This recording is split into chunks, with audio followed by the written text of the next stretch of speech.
It's taken us a lot of time to build the bike that we thought that we wanted. We've had some failures over the years. Finally figured out there's a guy we can take this thing to, and he's going to make this bike work. And that was obviously your connection. Yeah, Steve Turner. I've known him for a while. He's built some pretty crazy stuff. And he came up to us and he said, guys, I know where you want this thing to be. I think it can be there. Bring the bike up, get it in my shop, and we'll make this thing work. You've got the 860, which is a great product, a great build. Got nothing but a good solid bike. It's kind of more geared, I believe, to trail riders. So somebody who'd want a fresh top end build, they put the 860 in. You get a little bit more CC out of it. Where you guys were building a mud bike. So here in Ontario, we have classes. So the classes range from the 800 to the 1000 to the open class. With the 860, it kind of put you out of that 850 bracket. So it put you at the low end of the CC scale. So to race against a 976 or the 1000cc bikes with an 860, it probably wasn't the best way to go. To build an 840 in the 850 class, which is the cap, seemed to be the way to go. Plus, we can get a lot more compression with the build. We can do a lot more stuff with it. He's a doctor of Can-Am ATVs for sure. At the end of the day, I can't say exactly because there's some trade secret stuff here, but we're talking in the hundreds of PSI compression per cylinder. This motor is really, really aggressive. But he got in the neighborhood of probably 20 to 25% more horsepower than the last build that he did. And it even outperformed his 1000cc personal bike that he runs at all the races. I think Powassan will be interesting. I think you'll be very competitive. I think your chassis may well let you down a little bit. With the shorter chassis and the shorter wheelbase, it's just going to want to wheelie if you've got enough power there. And when you wheelie, you've lost, pretty much. Back here again, Powassan Smoke N Spurs event. 2018, we're excited. We're going to do a lot better this year. I can already feel it. We're ready to perform. And I don't know, you confident, Graham? I'm pretty confident. If Graham's confident, everything's going to be going just fine. I think we've had too many downs more than up, so I think we're good. Honestly, there's nothing else we can fix on the bike. So if it doesn't work this time, we're just going to light a match and burn it. I'm going to retire from the racing.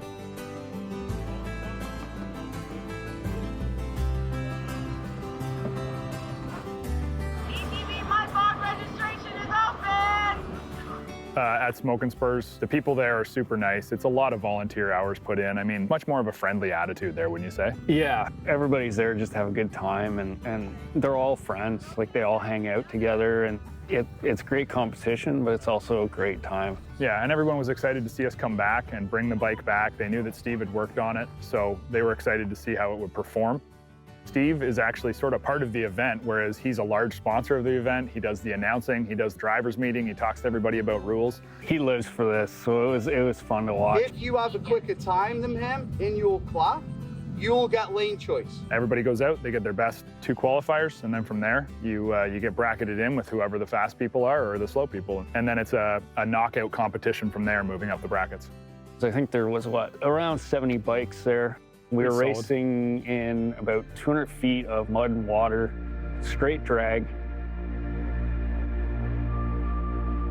I used to race, that's what I did for 13 years on sleds, and I didn't get this nervous. And it's funny because it's been so long since I've raced that now I get all anxious and I'm watching stuff and you're sitting there watching the light. It gets you going. Yeah, it's one of those things you wanted to get your timing perfect for the guys that you're racing with. You had to be on your game.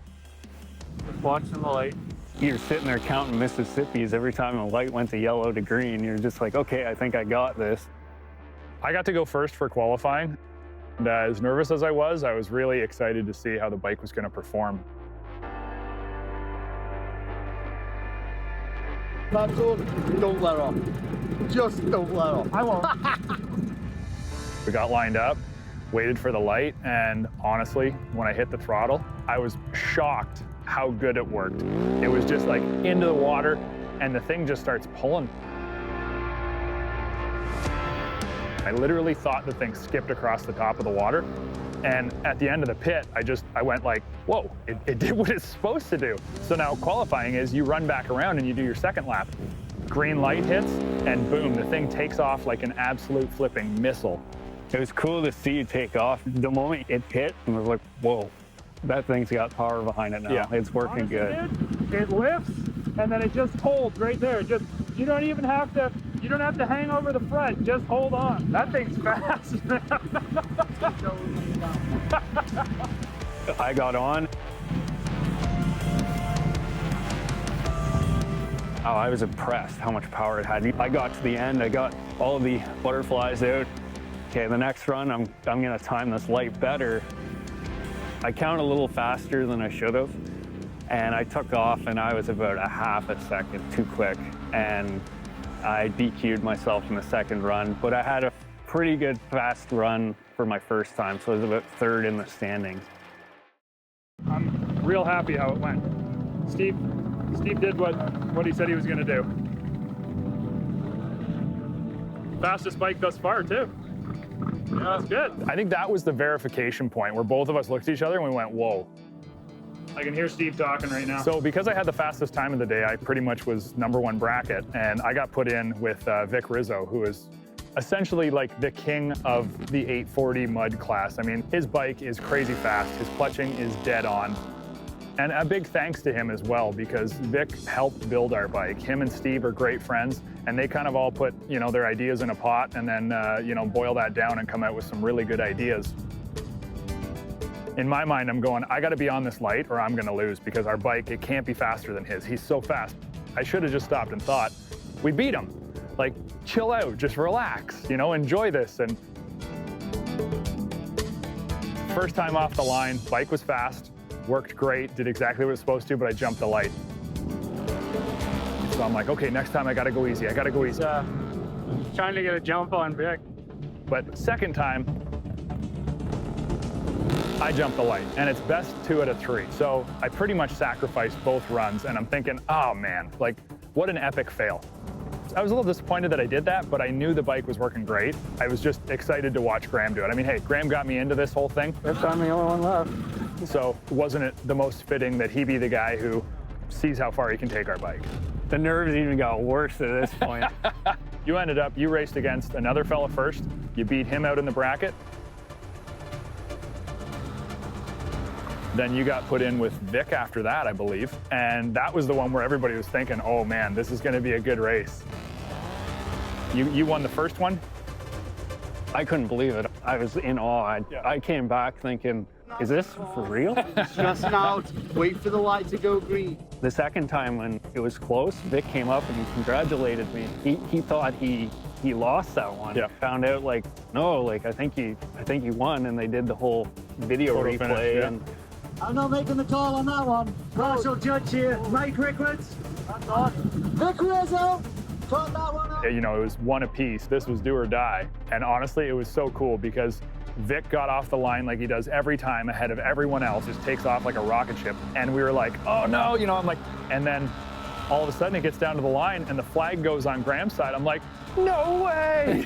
We're all stoked. We're super excited. The last pass, he was dialed in. Oh, Graham got it. Yeah. This is so cool. And Vic comes over and there's no hard feelings. Vic's patting Graham on the back. He's like, I told you that thing was gonna be fast. I told you it was gonna be fast.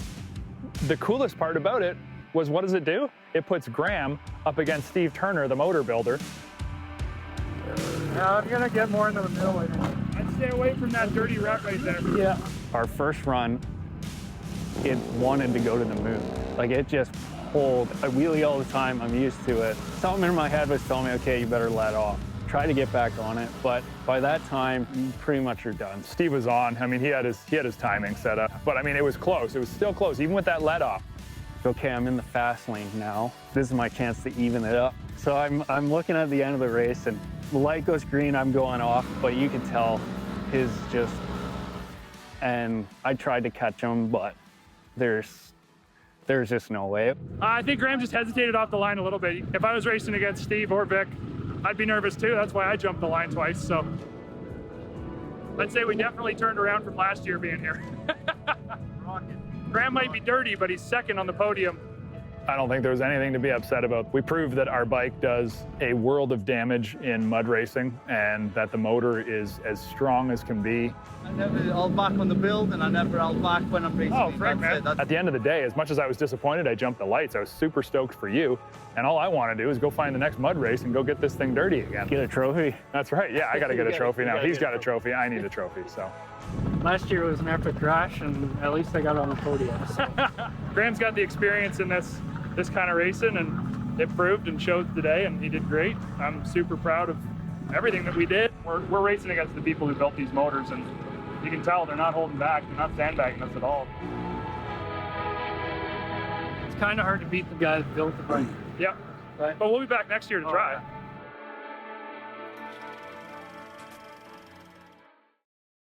It only takes 2 clicks to like and subscribe to our page, where you can check out a huge variety of ATV and side-by-side videos just like the one you watched.